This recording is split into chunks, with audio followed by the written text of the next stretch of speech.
সুমন, এই শেষ দিনে লঞ্চ টার্মিনালের কি পরিস্থিতি দেখছেন?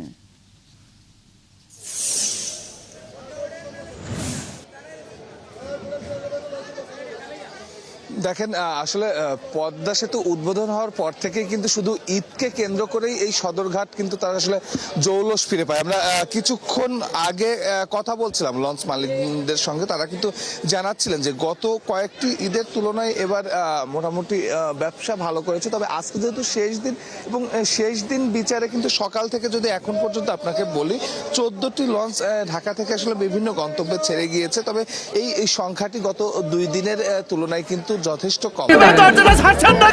আমি কি কিছু ধরেছি নাকি?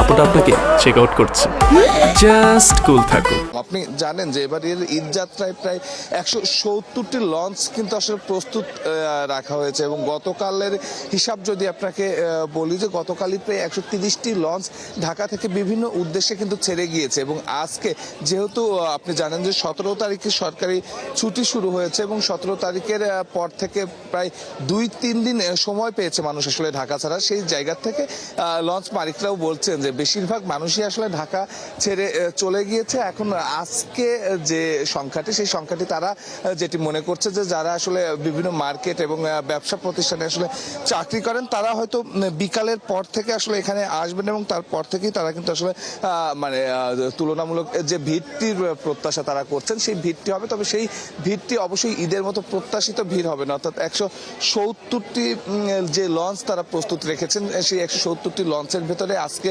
হয়তো 100টি লঞ্চ ছাড়াও তাদের জন্য কষ্ট হবে, এমনটি কিন্তু তারা তাদের জায়গা থেকে জানাচ্ছিলেন। আর আপনি জানেন যে এবারের ঈদ যাত্রায় কিন্তু একটি বিশেষ ব্যবস্থাও কিন্তু রাখা হয়েছিল যে শুধু সদরঘাট নয়, সদরঘাটের বাইরেও কিন্তু আসলে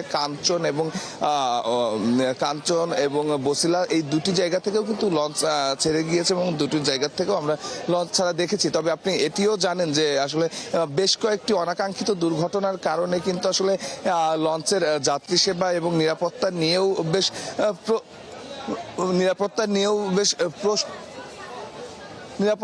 বেশ প্রশ্ন উঠেছিল। সবকিছু মিলিয়ে এখানকার যারা আসলে নিরাপত্তার দায়িত্বে আছেন তাদের তৎপরতা আমরা সকাল থেকে দেখেছি। তবে আজকে যেহেতু শেষ দিন এবং শেষ দিনে এখানকার ভিড়ভাড়টাও অনেকটা কম আছে, সেই জায়গা থেকে অনেকটা সুশৃঙ্খল ভাবেই কিন্তু আসলে যাত্রীরা তাদের ঈদ যাত্রা করছেন এবং এখনো যাত্রীরা আসছে। সুমন তারভীর, অসংখ্য ধন্যবাদ।